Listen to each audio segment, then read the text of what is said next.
non.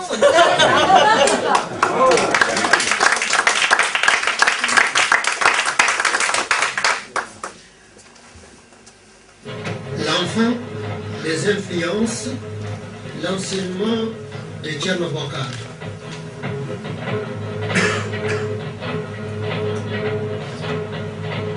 Je suis né à Bandiagra en 1901. Bandiagra, c'était l'ancienne capitale du Massina sous l'Empire toucouleur. Par ma mère, je suis sénégalais, du Fouta sénégalais, mais par mon père, je suis du Fakala, c'est-à-dire la région qui se trouve entre Djenné et Mopti. Donc, disons sur le Bani. Tout le monde m'appelle Ampaté, mais en réalité, c'est mon père qui s'appelle Ampaté. Moi, je m'appelle Amadou. En ce qui concerne mon éducation, j'ai été élevé par mon père et ma mère, bien entendu, et aussi par une vieille servante qui était, comme on appelait, ma captive mère. Et puisque dans les familles aisées, on confiait un enfant à une servante, et dès que l'enfant atteint sa majorité, la servante était libérée. Et alors on ne peut pas considérer sa mère comme une captive. Et ainsi donc, je dois mon éducation à cette servante, mais surtout à mon maître spirituel, Thierno Bokar. L'enseignement que me prodiguait mon maître était un enseignement d'ordre religieux, mais en même temps sociologique et, je dirais, traditionnel, c'est-à-dire l'éducation de l'enfant, qu'est-ce que doit être un enfant, qu'est-ce que doit être un homme, quel est le devoir de l'homme vis-à-vis de son pays, et qu'est-ce que l'être humain lui-même. C'était tout à la fois, parce que l'enseignement traditionnel n'est pas comme l'enseignement européen. C'est un maître de vie qui vous parle de l'eau aujourd'hui, demain il vous parlera du feu, après demain il vous parlera de la chasse, et puis il parlera de la botanique, il parlera de l'astronomie, il parlera de l'occultisme, il parlera de tout. Ça dépend des moments et des circonstances. Je suis à la fois religieux, peul, traditionnaliste, initié aux sciences secrètes, bambara, historien, linguiste, ethnologue, sociologue, théologien, mystique, musulman, anthropologue et arithmosophe. J'aime rire et faire rire. Sous cet angle, je ne suis pas loin des comédiens. Je suis conteur. Le 15 mai 1991, s'éteignait à Abidjan Amadou Ampateba, à l'âge de 91 ans. Après une vie tout entière consacrée à la réhabilitation des cultures orales africaines et au sauvetage de leurs textes les plus précieux, qu'il s'agisse de mythes, contes et légendes, d'histoires, de poésie ou de religions traditionnelles. Les peuples de race noire n'étaient pas des peuples d'écriture. Les peuples de race noire, n'étant pas des peuples d'écriture, ont développé l'art de la parole d'une manière toute spéciale. Pour n'être pas écrite, leur littérature n'en est pas moins belle.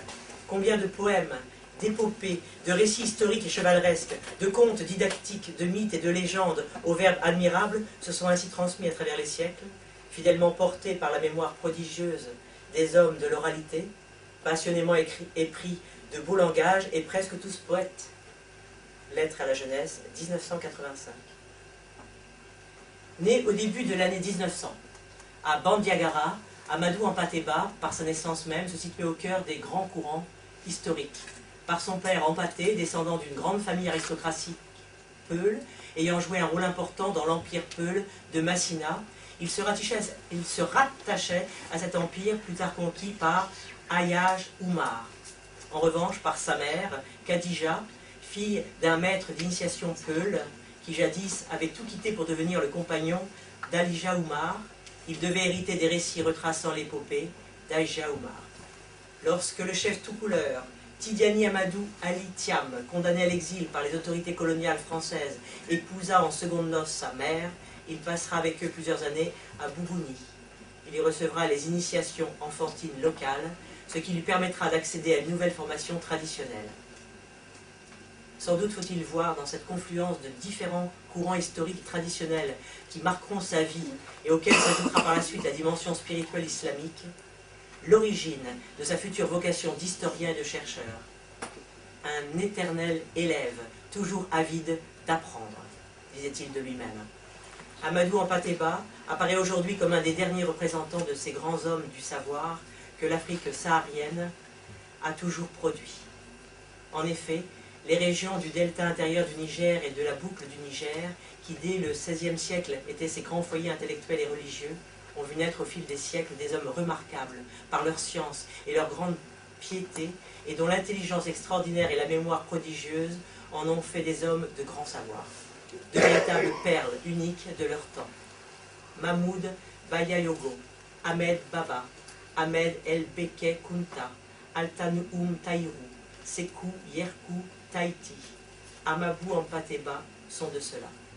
Grand prêtre du temple de la culture africaine, Amadou Hampâté-Bâ est avec son compatriote Fili Dabo Sissoko, le Nigérien Boubou Hama, le Mauritanien Oumar Ba, le Dahoméen Paul Azoumé, le Sénégalais Cheikh Anta Diop, de ceux qui ont le mieux expliqué la société africaine, faite de la coexistence, de l'interprétation de deux mondes, le visible et l'invisible, l'un physique, l'autre spirituel. Véritable monument de la civilisation africaine, Hampâté-Bâ apporte encore plus par ce qu'il dit, ce qu'il compte, que ce qu'il écrit.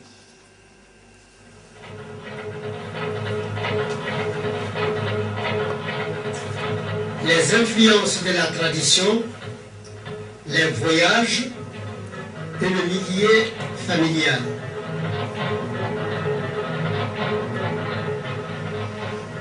Au cours de mes pérégrinations, que ce soit en Mauritanie, au Sénégal, en Guinée, en Rwanda, en Côte d'Ivoire, au Dahomey et au Niger, j'ai retrouvé à peu près un enseignement général fondamental commun à tous les pays du Bafour.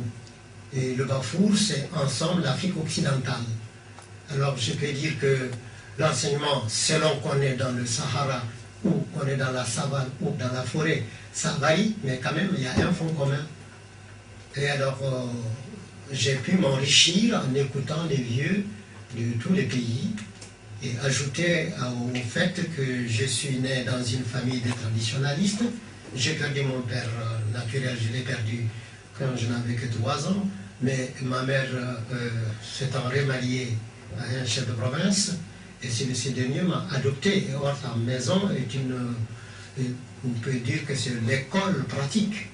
Parce que là, les griots, les traditionalistes, les vieillards, et comme cet homme m'avait adopté et fait de moi son premier fils, alors de telle sorte que j'étais toujours à côté de lui, et de très bonne heure, j'ai pu entrer en contact avec des choses sérieuses. Et de telle sorte que je peux vous dire que j'ai mûri avant mon âge. Et la preuve en est que j'ai été chef d'une association de jeunes gens, et j'avais 70 garçons à ma disposition, et au milieu d'eux, j'étais comme un vieillard parce que je leur rapportais tout ce qui se disait dans la cour de mon père.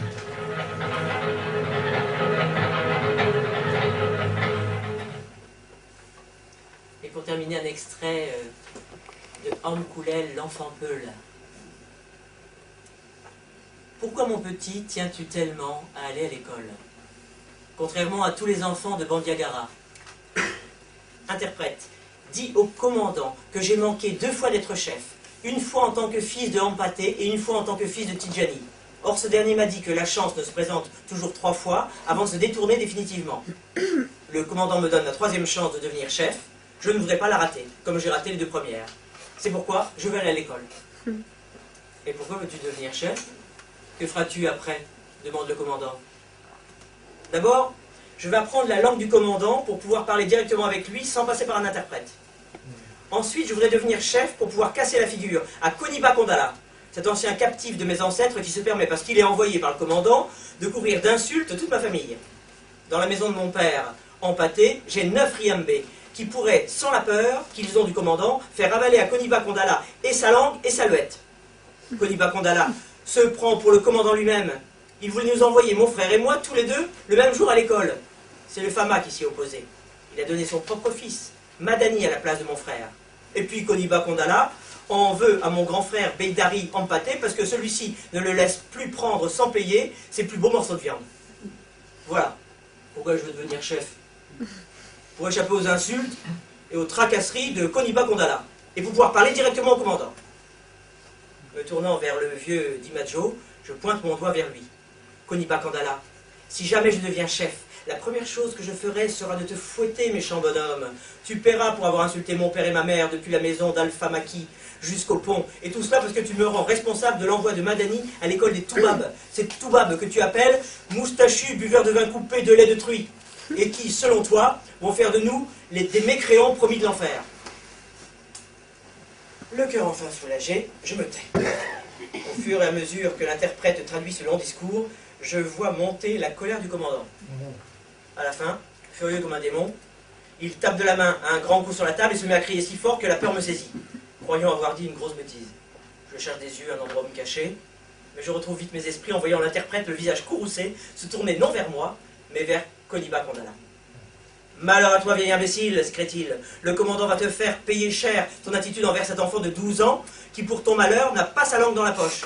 Et aussi pour les propos injurieux que tu as tenus envers la France. » Tout à coup, le planton, armé de sa cravache, s'engouffre en trombe dans le bureau, sans y avoir été invité. L'entrée soudaine du planton a pour effet de calmer un peu le commandant. « Pourquoi, demande-t-il à Koniba Kandala, as-tu insulté et maltraité cet enfant sans défense, alors que tu n'avais rien d'autre à faire que de me l'amener? Espèce de vieil hypocrite, tu nous jures amour et fidélité quand nous sommes présents, et tu nous traites de buveurs de vin coupé de lait de truie quand nous tournons le dos. J'ai bien envie, pour que tu saches de quoi tu parles, de te faire servir un verre de cette boisson. » À ces derniers mots, Koniba Kandala porte les deux mains sur sa tête, comme en signe de malheur, puis s'incline profondément. « Oh, interprète, gémit-il, dis au commandant que je suis le plus malheureux des hommes, j'ai commis une faute grave, je demande 1000 pardons au commandant, qu'il me mette en prison, qu'il me fasse fouetter. Mais j'en supplie qu'il ne me serve pas le verre qu'il veut me faire boire. » Heureusement pour lui, le commandant Maillet n'est pas un bouffe-nègre. Ému peut-être par la sincère frayeur du pauvre homme, il se contente de le menacer du bout de son crayon. « Si jamais quelqu'un porte encore plainte contre toi ou me signale simplement une faute de ta part, tu auras affaire à moi. Ce n'est pas un verre, mais 3 verres de cette boisson que je te ferai boire. Puis je t'enverrai pourrir en prison, à Bougouni. » Le commandant se tourne vers moi. « Quant à toi, mon petit ami, chaque dimanche après-midi, tu viendras sur mon terrain de tennis ramasser les balles qui se perdent dans le décor. » Ouvrant alors le tiroir de son bureau, il en sort une belle pièce brillante de 100 sous en argent et me l'attend. « Tiens, dit-il, va acheter avec ça une blouse, un pantalon, une chécha rouge et des babouches pour t'endimancher. Je veux que tu viennes bien habillé et bien propre sur le terrain de tennis. » Koniba Kandala en écarquille tout grand ses yeux. À l'époque, 100 sous, c'était une fortune. Cela représentait le prix d'une belle génisse. Curieux, je regarde la pièce de près. On y voit un homme, une femme et un enfant. Nus, tous les 3. Quelle chose étrange. Est-ce un symbole, un fétiche? J'ai entendu des peuls dire « Celui qui s'attache à ces pièces dénude sa propre âme. » Pendant ce temps, le commandant a griffonné quelques lignes sur un bout de papier. Et le temps à Koniba Kandala et dit d'une voix sèche: « Conduis maintenant ces 2 enfants au maître d'école. »